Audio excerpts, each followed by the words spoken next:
Vida longa e próspera, comunidade escolar, começando mais um AL Podcast, audaciosamente indo onde nenhuma escola jamais esteve. Eu sou o professor e diretor da Escola da Lampoente, Felipe Fraga, mais uma vez acompanhado do meu colega professor Hidalgo, e hoje nós temos o prazer de receber, então, a deputada Luciana Genro, já agradecendo muito, né, por ter aceitado o nosso convite aí.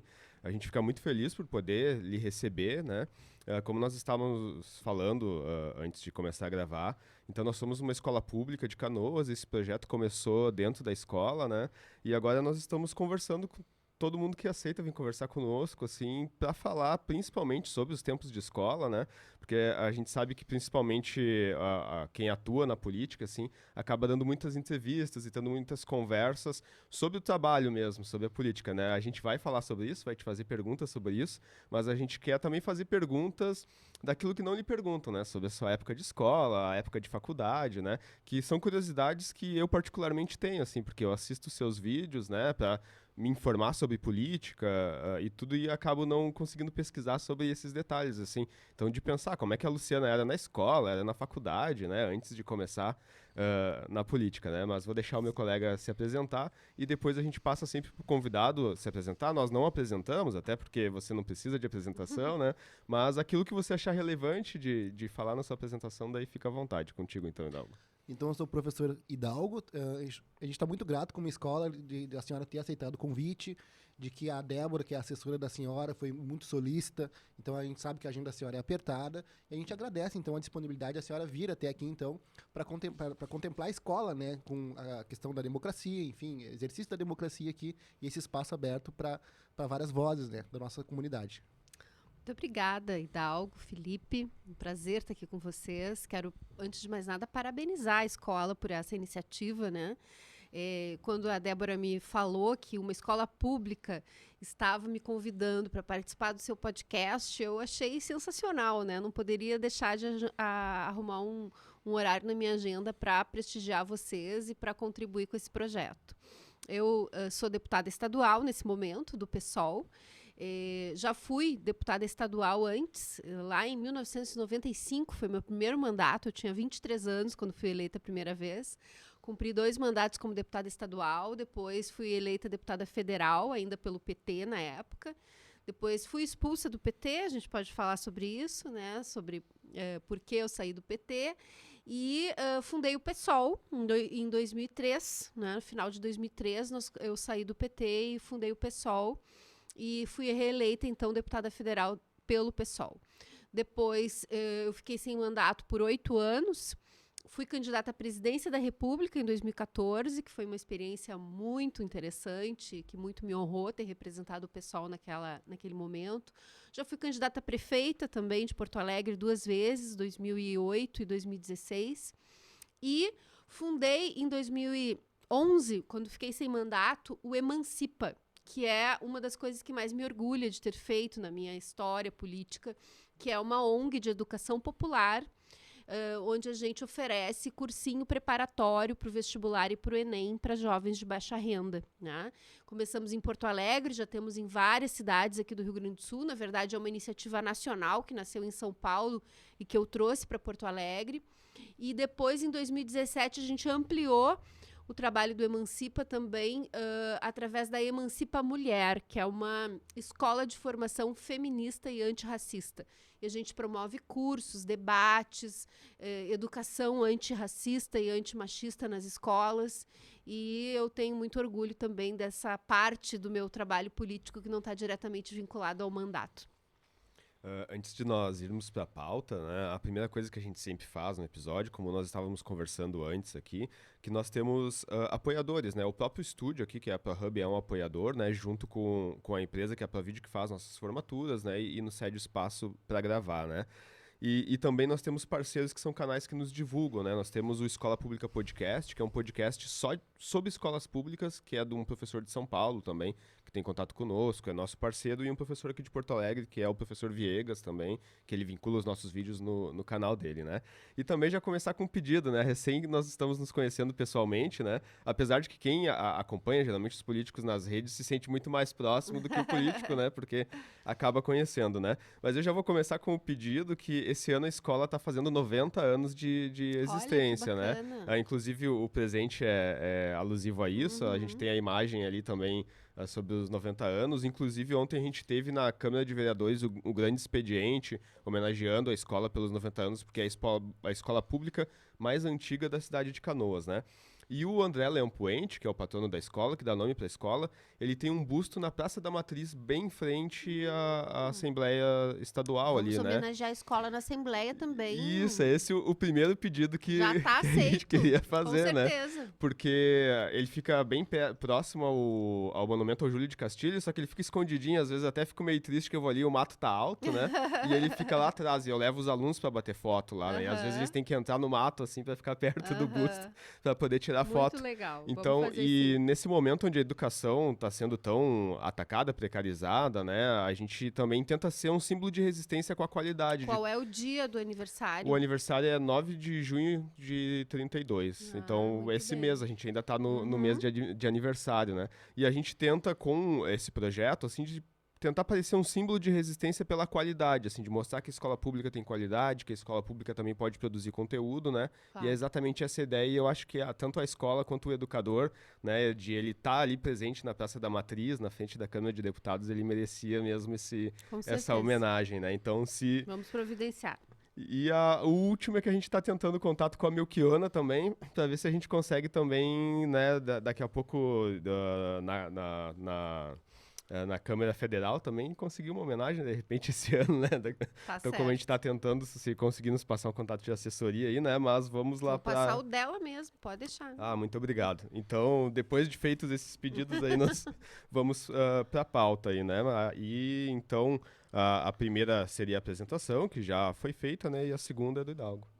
Então, a primeira pergunta, então, nossa, da escola para a senhora, é qual a escola do ensino fundamental que a senhora estudou e do ensino médio? E também, assim, a Luciana lá do ensino médio, o que motivou a entrar na política? Se foi um livro, se foi uma pessoa, se foi um professor?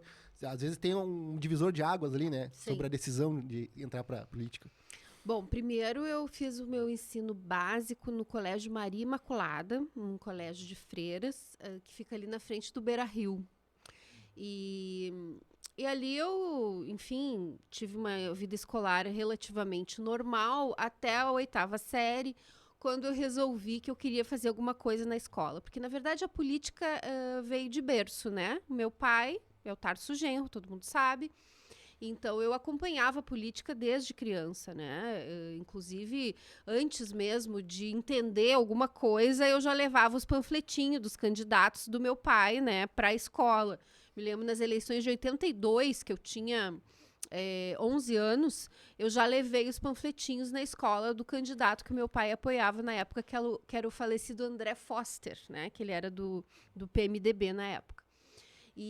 Mas eu não entendia muito o que era aquilo, eu só entendia que o mundo se dividia entre quem apoia a ditadura e quem é contra a ditadura, né? Então, os bons são os contra a ditadura e os maus são os que defendem a ditadura, porque em 82 a gente ainda estava, né, na ditadura militar aqui no Brasil.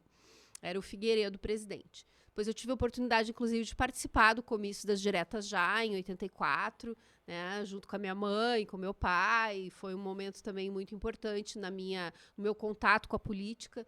A história do meu pai, né, de ter tido que fugir do Brasil quando eu tinha apenas 13 dias de vida, né? Então a minha mãe sempre me contou essa história de como é que foi quando chegaram lá os policiais, né, que levaram ele para o interrogatório, depois liberaram ele, e aí, porque não tinham bem certeza se ele era o cara que estavam procurando, né? E aí depois ele resolveu ir embora para, né, garantir que não iria ser preso, porque ele era o cara que estavam procurando. E ele era militante do Partido Comunista na época.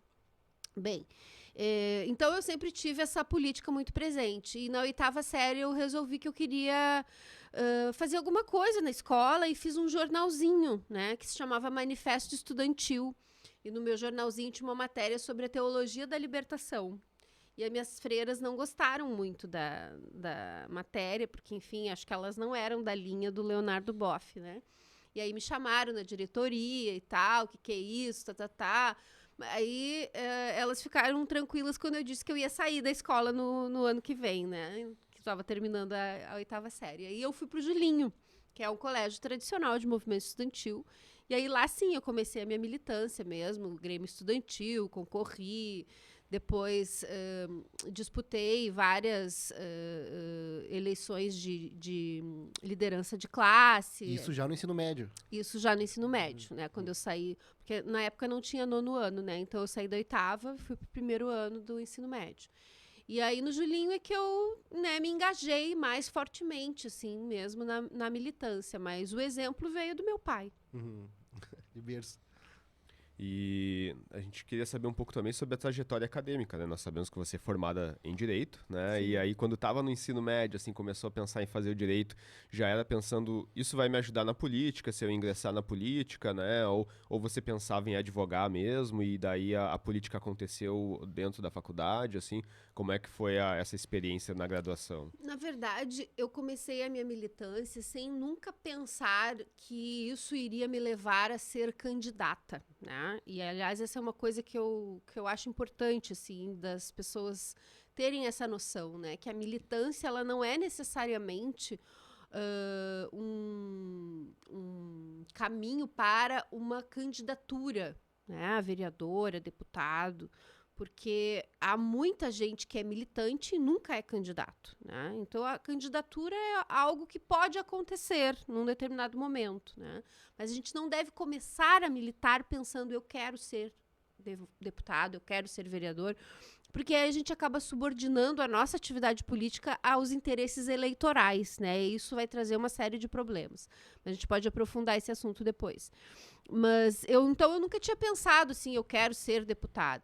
Eu pensei que eu queria ser militante, que eu queria participar, né, do PT na época, depois dos movimentos, Grêmio, Estudantil, Centro Acadêmico, DCE. E eu comecei assim, né, a participar pela vontade de ter uma participação efetiva na vida política do país. E depois a candidatura foi um processo que ocorreu num determinado momento, porque eu participava de um grupo dentro do PT na época, e o meu grupo quis apresentar um candidato ou uma candidata, né?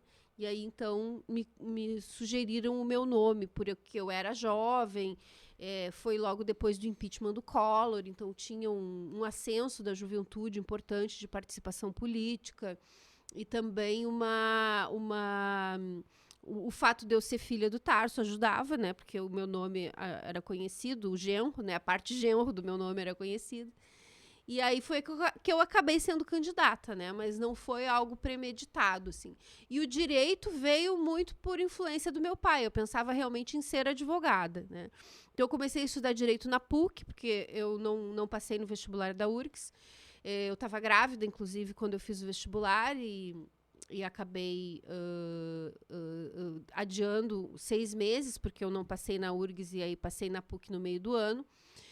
E comecei uma militância política também lá no direito.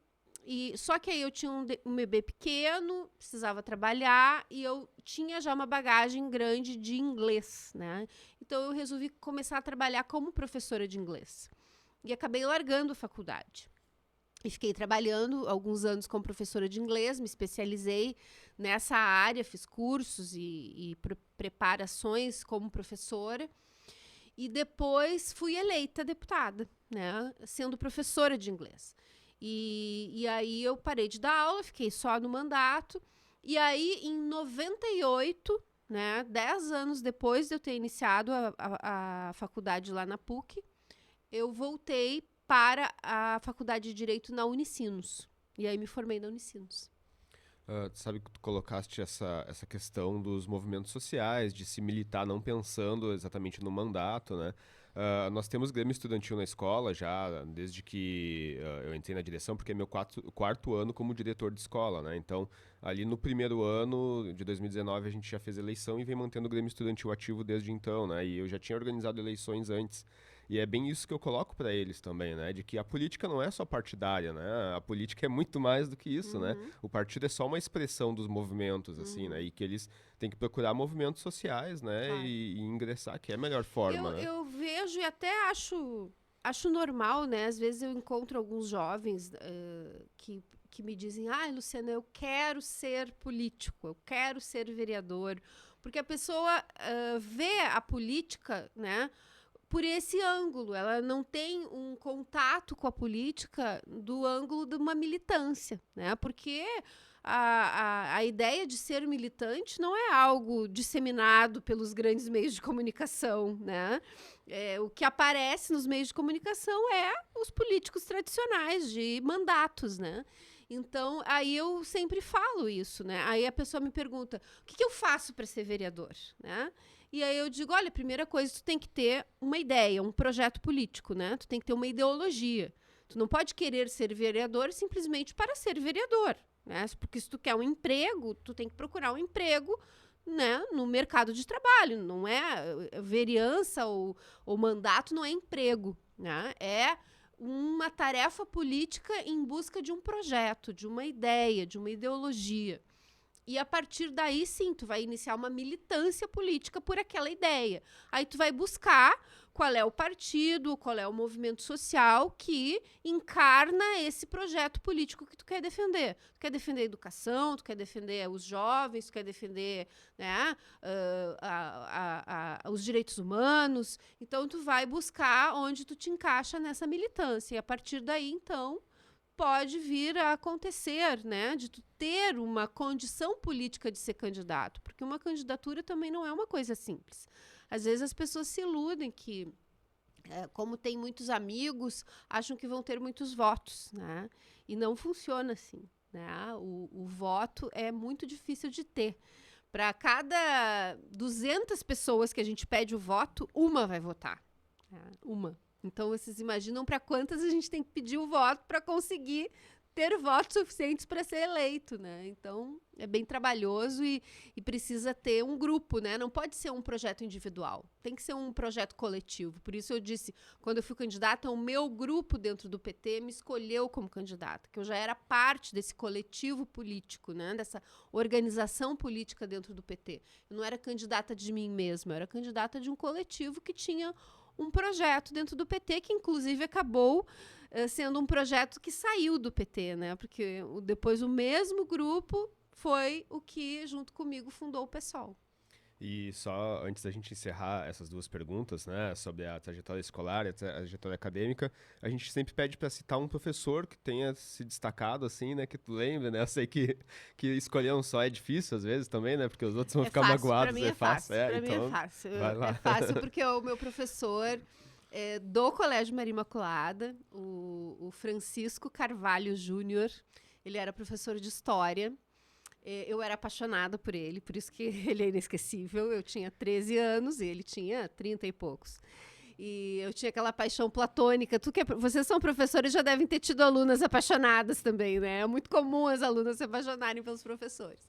E eu era apaixonada por ele, mas não só por uma paixão assim amorosa, mas uma paixão política, porque ele era o professor de história que trazia toda a política para dentro da sala de aula, né? E me ajudou, inclusive, a fazer o jornalzinho que eu fiz, né, nesse ano da 8ª série. Então, o Chico é o meu professor inesquecível. E só aproveitando o gancho do jornalzinho que tu citaste, a nossa escola também, ela teve em 1935, ou alguns anos depois, né, que ela foi fundada, então 3 anos depois, os alunos editavam o jornal, até davam o nome de O Farrapo, a gente tem nas nossas redes sociais lá as imagens dele, e em 2020 a gente retomou, a gente editou uma revista e batizou com o mesmo nome também em homenagem aos alunos que produziam na época, né? Só como a gente está no ano de aniversário da escola, que a gente citou, a gente quis citar isso. Hoje em dia se faz podcast, né? Naquela época se fazia jornalzinho. Se fazia jornal. E dá algo, então? a senhora já apontou algumas coisas sobre a vida política, assim, na adolescência, a questão do Grêmio Estudantil, assim, mas também falou que a pessoa, enquanto jovem, tem que ter uma causa, uma ideologia, não é querer ser só político, mas quais são as dicas, então, para o jovem, para o adolescente que queira ingressar, assim, de forma mais ativa na política, em causas gerais, assim, ou específicas, de acordo com o aluno, né? Eu acho que no caso dos alunos que devem estar nos ouvindo, né, que são os alunos da escola, a primeira coisa é comprar as brigas da escola, né? Defender a escola pública. Então, é buscar organizar dentro da escola o grupo de alunos que possa ser um coletivo de defesa dos interesses dos alunos dentro da escola. E às vezes a gente pode pensar que uma reivindicação é muito boba e que não vale a pena lutar por ela, mas esse processo de organização, ele é muito importante. Então, por exemplo, os alunos querem um recreio mais longo. Queremos um recreio com 10 minutos a mais, porque não está dando tempo de ir no banheiro, fazer o lanche e isso conversar. Isso é bem comum, aliás, né? Sempre pedem isso. Eu sei que é, por isso é um exemplo que eu dou. Queremos mais 10 minutos. Como é que a gente vai conquistar esses mais 10 minutos? Primeiro, vamos reunir as pessoas que querem lutar pelo recreio ampliado. E vamos montar uma estratégia de mobilização. Vamos pedir uma reunião com a diretora, vamos conversar com os professores, vamos fazer uma mobilização com plaquinhas, com cartazes, né? Então, embora a reivindicação seja uma coisa muito básica, assim, muito pequena até se pode dizer, esse processo de organização, ele vai fazer nascer uma liderança, né? E ele vai ser educativo para essa pessoa que quer ser uma liderança, porque ela vai aprender a organizar uma luta. Então, daqui a pouco vai ter uma luta mais importante para ela organizar, daqui a pouco vai ter falta de professores na escola. E aí nós vamos ter que organizar uma luta que não vai ser dentro da escola, vai ser fora da escola. Então, vamos ter que organizar os estudantes, conseguir dinheiro para ter um ônibus para ir para frente da Secretaria de Educação, fazer um protesto, pedir professor que está faltando, né? Então, já é um passo além do processo de organização e de mobilização. Daqui a pouco, esse jovem que organizou primeiro a luta pelo recreio, depois a luta pelo professor, vai se identificar com um partido político, que ele vai perceber que esse determinado partido político apoia a luta dos estudantes, né? O PSOL, por exemplo. Né? Então, ele vai lá e vai procurar a deputada Luciana Genro e vai dizer para ela, olha, Luciana, eu sou liderança na minha escola. Tu me ajuda a organizar a luta para conseguir o professor, para conseguir mais verbas para educação, eu quero participar, daí eu vou indicar para ele um coletivo de juventude que eu conheço, por exemplo, que organiza os jovens das escolas. Né? Um dos que eu conheço, por exemplo, é o coletivo Juntos, que é um coletivo que está nas escolas públicas, está na universidade, fazendo o movimento estudantil. Então, é esse processo, né, que vai desenvolvendo a liderança e vai, depois, quem sabe, esse camarada ou essa camarada se filia no PSOL e vai ser candidato, né? Mas aí ele não vai ser candidato só dele, ele vai ser candidato de todas essas pessoas que participaram dessa luta junto com ele ou com ela. Nós temos um exemplo de um lanchinho temos também. lanche. Fica à vontade aí, Luciana. Agradecer uma dona Arlete aí. Exatamente para deixar à vontade e não deixar o convidado com fome. Olha viu? só, vou comer mesmo. Claro, vai lá. Servida. É bastante importante também nós pontuarmos, né, nesse ponto que os grêmios estudantis, eles são livres, né? Então, por exemplo, nem a direção, nem professor nenhum pode impedir que se forme um grêmio nas escolas. Só que a gente sabe que essa não é a realidade, não sei em outros estados, mas aqui no Rio Grande do Sul, principalmente, lá se o diretor diz não vai ter, e ele pode dificultar e não acontecer, né? Então, nem todas as escolas incentivam como nós fazemos na nossa, né? E mesmo quem faz, eu que ajudo a organizar, todo ano tem um professor pra me perguntar assim, Felipe, o Grêmio Estudantil não te dá tanto trabalho, por que tu organiza, né? Porque eles só dão trabalho, né? Eu disse, mas esse é o papel da escola, né? Sim. Os alunos, eles têm que criar problemas, a gente tem que ensinar eles a resolver os problemas e é pra isso que a gente serve, senão eles não precisam da gente, né? É exatamente essa a experiência. Mas é importante dizer, Felipe, que se tem alguma direção de escola que está impedindo a organização de grêmios, podem nos procurar lá na Assembleia Legislativa. Eu sou da Comissão de Educação e da Comissão de Direitos Humanos. E a gente ajuda a abrir essas portas aí para que o Grêmio possa ser organizado livremente. E aproveitando sobre que tu mencionaste a Comissão de Educação, ela existe há pouco tempo, né? Desde o último mandato, acho que vocês assumiram que foi feita a Comissão de Educação, Não, se a eu não me engano, comissão desde existe sempre. desde sempre. Ah, Na legal. Assembleia, sim. E em 2020, quando começou a pandemia, nós apresentamos o podcast na mostra, que foi feita da Comissão de Educação, que foi a primeira mostra, eu acho que em 2021 aconteceu, Sim. e esse ano eu não sei se vai ter ou não, né? Na época a gente apresentou pra Sofia, tinha mais A Sofia a era a comissão. presidente. Isso, na época. Agora ela não é mais a presidente, agora é o deputado... me fugiu o nome dele agora. Daqui a pouco eu te digo, mas não é mais do PT. E daí nós apresentamos na mostra também, a gente até recomenda no canal da nossa escola, inclusive tem o vídeo lá da nossa apresentação, e tudo, legal. que a gente apresentou o projeto de podcast, porque nós levamos em mostras estudantis, né? E também dentro dessa questão do Grêmio, né, isso que tu colocou é bem importante, né, de os alunos participarem do Grêmio estudantil, Sim. né? Tem Grêmio lá no André Puente? Nós temos o primeiro desde que eu entrei na escola, porque eu entrei na escola em 2009, né, tô lá há 13 anos, o primeiro que eu consegui organizar foi em 2016 e daí ele tá ativo desde então, né, e como diretor o primeiro que eu organizei foi em 2019, então. Muito bom.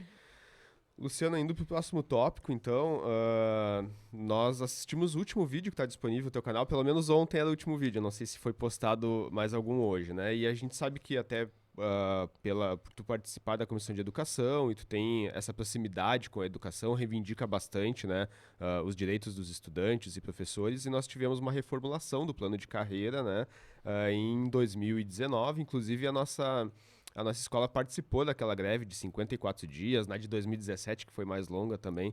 Nós fizemos a greve o tempo todo, escola fechada, o tempo todo que ocorreu essa greve, né?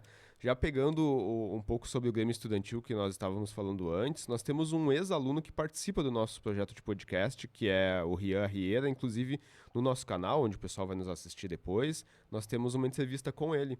E ele participou ativamente da greve de 2019, ele ia conosco para os atos, né? E hoje, inclusive, ele trabalha com um parlamentar da cidade de Canoas lá, em decorrência desse trabalho que ele fez, né? Só para ressaltar a importância, né? E pegando o gancho dessa reformulação, né? Mas então essa reformulação do plano de carreira, você mesmo pontua sempre que a nossa situação ela ficou bastante mais precária por causa disso. Praticamente agora o aumento é quando o governo quiser dar algum, né?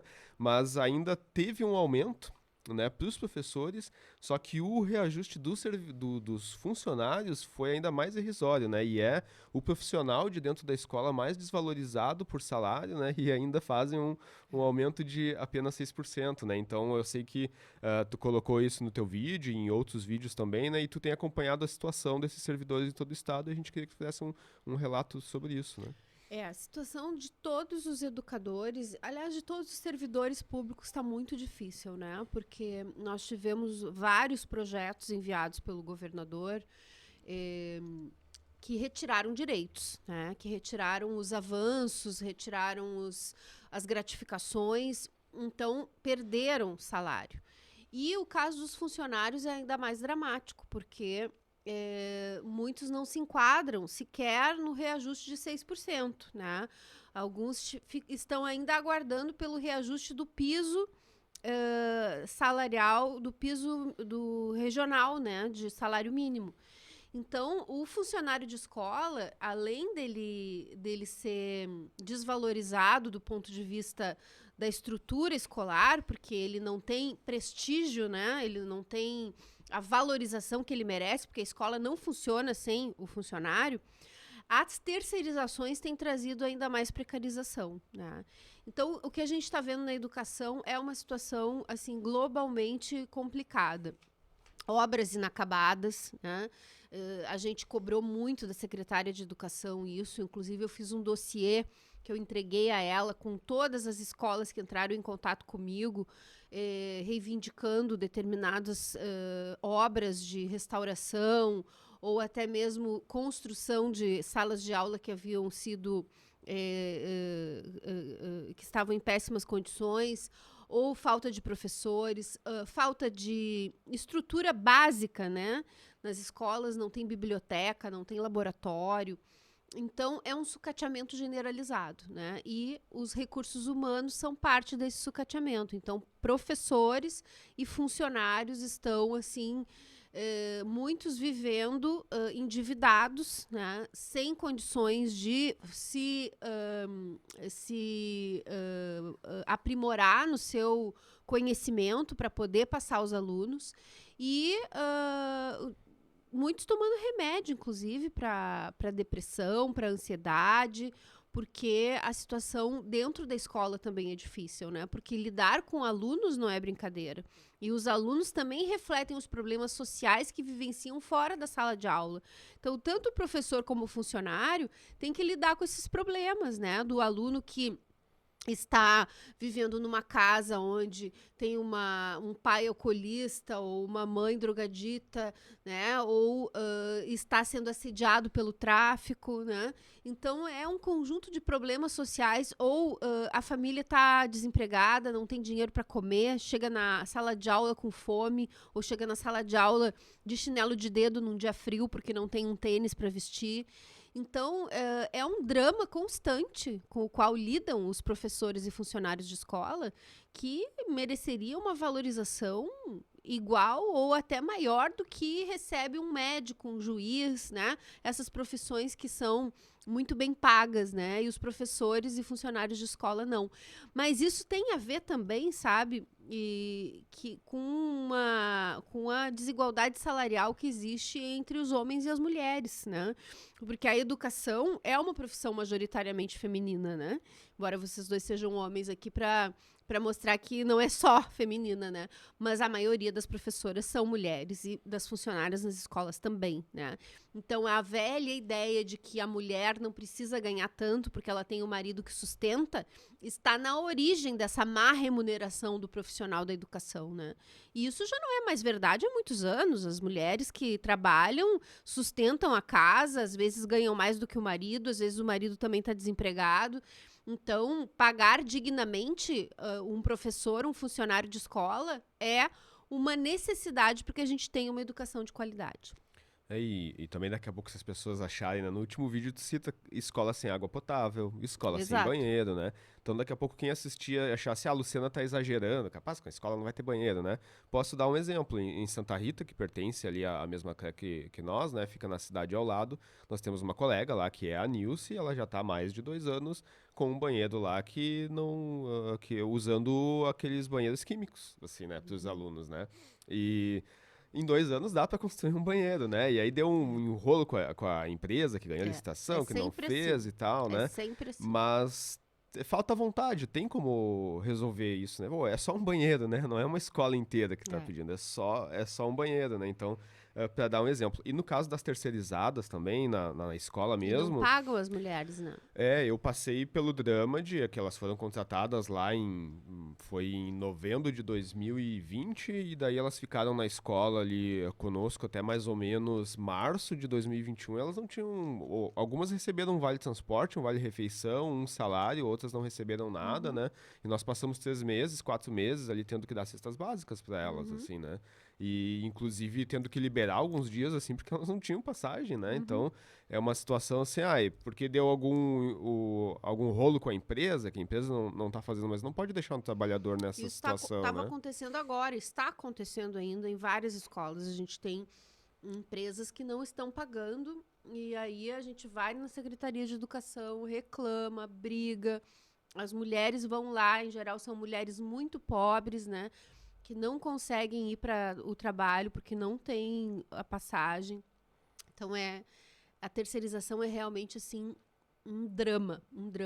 E a reposição de servidores também é muito demorada, assim, né? A gente, por exemplo, tá com a merendeira a menos, que se exonerou, né? E já tá quase um mês, assim, né? Já foi aprovada a solicitação e tudo, né? Então, realmente é muito demorado, né? Mas só dando um depoimento, Com corroborando certeza. aquilo que tu diz no vídeo, né?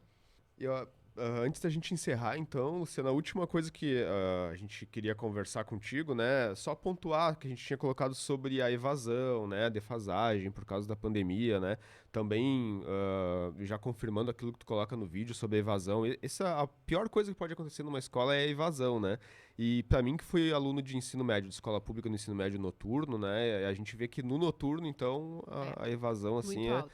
é gigantesca. A gente faz de tudo para manter os alunos na escola, assim, e realmente, depois da pandemia, o problema todo é que muitos não retornaram, né? E isso que nós somos uma escola privilegiada de estrutura e localização. Nós ficamos no centro da cidade, assim, né? Mas só confirmando que realmente os números de evasão, sabes assim... que quando a secretária esteve na Comissão de Educação a última vez, eu questionei ela sobre esse problema da evasão. Ela disse que não, que nunca teve tantas matrículas na escola, no ensino médio como agora. Logo depois saiu os números oficiais mostrando o alto índice de evasão escolar. Sim, né? E o aluno está matriculado também não quer dizer que ele está frequentando, né? Existe mais isso, porque a gente faz todo um trabalho de busca ativa, né? Exatamente. Então, o aluno que veio março, abril, agora não vem desde maio, a gente está ligando, né? E os menores de idade não existe nem cancelamento de matrícula, a gente tem que deixar ele matriculado e ficar tentando trazer ele para a escola, porque aluno menor de idade obrigatoriamente tem de estar na escola, então não quer dizer que ele está frequentando se ele está matriculado, né? Estar matriculado e a frequência são coisas diferentes. Mas então o último tópico que a gente queria abordar é porque desde a última semana, porque teve o projeto de educação financeira, né? Para as escolas estaduais, e daí você, no plenário então da Assembleia Legislativa ali fez uma fala sobre isso, e ela de certa forma viralizou de forma que até foi bastante não só atacada, mas também comentada, né? Eu vi que até alguns influenciadores, assim, que geralmente não costumam falar sobre políticos, né? Eles falaram sobre isso. E daí no último vídeo tu explica bastante o teu posicionamento sobre isso, né? Ou porque tu era contrária àquele projeto em específico, não que tu fosse contrária à educação financeira, mas sim da forma como estava posto, assim, né? Então a gente queria que tu falasse um pouco mais sobre isso. Esse tema é muito importante porque eu tive a honra de ser retuitada pelo 03, né? O 03 é o filho número 3 do inominável presidente da República. Então, o Carlos Bolsonaro me retuitou e deu a senha para o exército de robozinhos deles me atacarem. Mas só aumentou o alcance das minhas publicações, né? Para mim foi bem positivo o balanço do acontecido. Mas acabou ficando... em quem não viu o meu segundo vídeo, só viu o vídeo retuitado pelo 03, um mal entendido em relação à ideia de que eu estaria contra que haja educação financeira para as crianças e jovens das escolas. E não é essa a questão. Eu fui contra o projeto e disse que o projeto era ridículo, né? E reafirmo que é um projeto ridículo. E eu explico por quê. Em primeiro lugar, porque não é papel dos políticos dizer o que vai ser ensinado dentro das escolas. Então, a ideia original da autora era obrigar as escolas a ter a matéria de educação financeira. Isso é absolutamente inconstitucional. A Assembleia não pode obrigar escola nenhuma a ter matéria. Isso é tarefa do Conselho Nacional de Educação, Conselho Estadual, Secretaria de Educação e da própria escola. A Assembleia não tem nada a ver com currículo escolar. Daí recebeu uma emenda na CCJ, tornando o projeto, então, autorizativo, o que fez com que ele ficasse também ridículo, porque as escolas não precisam de autorização, até porque o conceito da educação financeira já está estabelecido pelo Conselho Nacional de Educação. Então, qualquer escola que queira fazer uma palestra, uma matéria sobre educação financeira, já podia fazer. Ela não precisa da autorização da Assembleia. Inclusive já fazem, né? Inclusive já fazem. Quando conseguem, por quê? E aí entra o mérito da questão, né? Porque aí não era só uma questão de ser inócua a autorização, mas também que não é o momento agora da Assembleia ficar empurrando para as escolas mais conteúdos. Por quê? Já há uma dificuldade grande dos professores se adaptarem ao novo ensino médio, né? Vocês que estão dando fazendo esse trabalho de sala de aula sabem o quanto está complicada a situação de fazer com que os professores deem aula para essas novas matérias que foram inventadas, né? Tipo, como é que é? Projeto de vida. Projeto de vida, mundo do trabalho e cultura digital. Então, os professores não tiveram um preparo, né? Alguns tiveram, segundo a secretária, mas, pelo que se sabe, foram uma minoria para dar esse novo currículo do ensino médio. Segundo que a autora e os apoiadores do projeto, e aí foi o que me trouxe uma irritação muito grande naquele dia, foram para a tribuna com aquele discursinho liberaloide, né, dizendo que as pessoas se endividam por causa que não tem educação financeira. Quando a gente sabe que está todo mundo endividado, aliás, 70% das famílias estão endividadas, porque os preços aumentaram brutalmente. A comida está muito cara, a gasolina, o gás, a luz, né, o transporte, tudo aumentou e o salário das pessoas não aumentou e muitas perderam o emprego. Né? Então as pessoas têm o dilema de comer ou pagar a conta da luz, comer ou comprar o remédio. Eu recebo todos os dias pedidos de apoiadores e amigos meus. Pô, Luciana, me ajuda aqui, eu não tô conseguindo pagar o gás. Ô, Luciana, me ajuda aqui, eu preciso comprar um remédio, não tenho dinheiro. Tá? Então, essa é a realidade das famílias. Então, não é por falta de educação financeira que as pessoas estão endividadas. Então, de certa forma, nós que somos privilegiados dentro dessa pirâmide social brutal, né, que é o Brasil, precisamos aprender com aqueles que estão na base da pirâmide, como é que eles conseguem sobreviver com tão pouco. Eles podiam nos ensinar. Eles podiam nos dar aula de educação financeira. Como é que se vive com salário mínimo? Eu não sei. Tive a felicidade de nunca viver só com salário mínimo. Mas muita gente vive, a grande maioria da população vive. Claro que as pessoas vão se endividar vivendo com salário mínimo, né?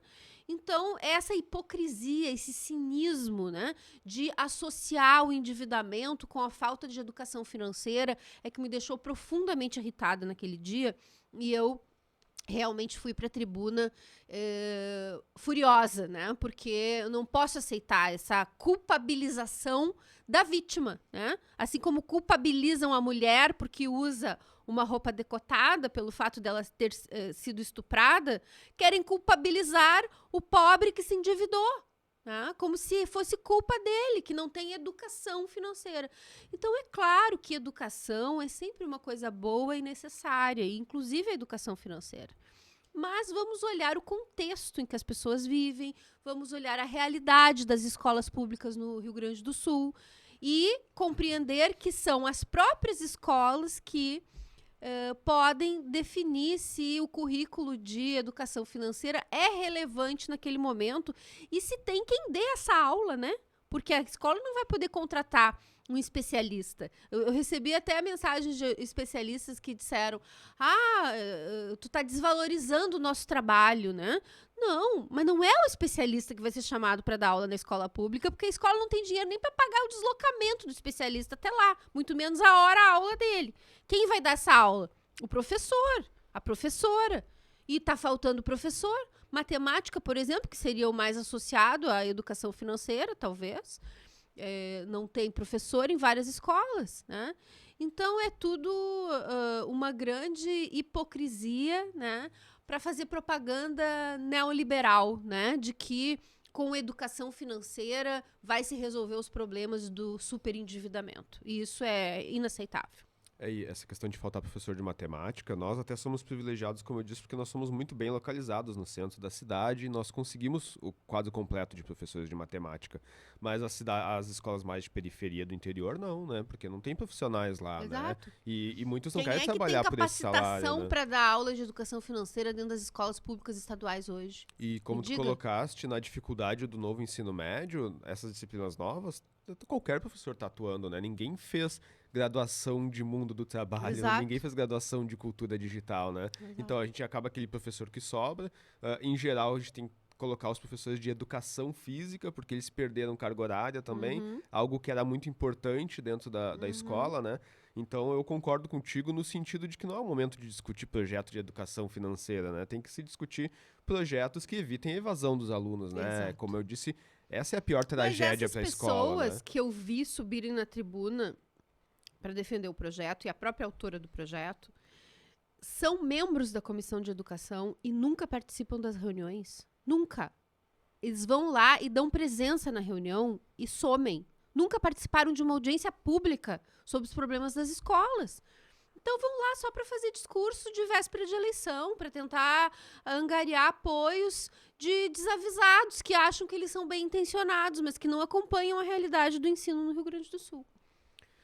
Luciana, então, para não ocupar muito teu tempo já agradecendo, né? Eu não posso deixar de encerrar reforçando o pedido pelos 90 anos da escola, né? E também chamando a atenção, se quiser compartilhar também isso no dia com os colegas, nós somos uma escola que está completando 90 anos, porém nós somos uma escola que não tem uma quadra coberta, né? Nós temos 2 quadras e nenhuma tem cobertura no ginásio, né?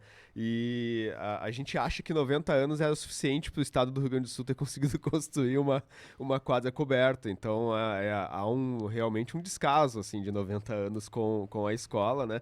E a gente está aí nessa campanha para ela completar 100 anos com uma quadra coberta e a gente poder fazer a festa embaixo dessa cobertura, né? Certo, contem comigo. Vou fazer esse pronunciamento e vou cobrar a quadra coberta. E daí reforço o convite também, que o próximo que a gente vai fazer para ti é ir lá conhecer a escola, gravar conosco lá dentro, conhecer os alunos, né? Já fica o convite não só para ti, como para os teus outros colegas parlamentares. Nós estamos conversando com todo mundo, né? Inclusive conversamos com a Raquel aqui, ela também veio gravar conosco.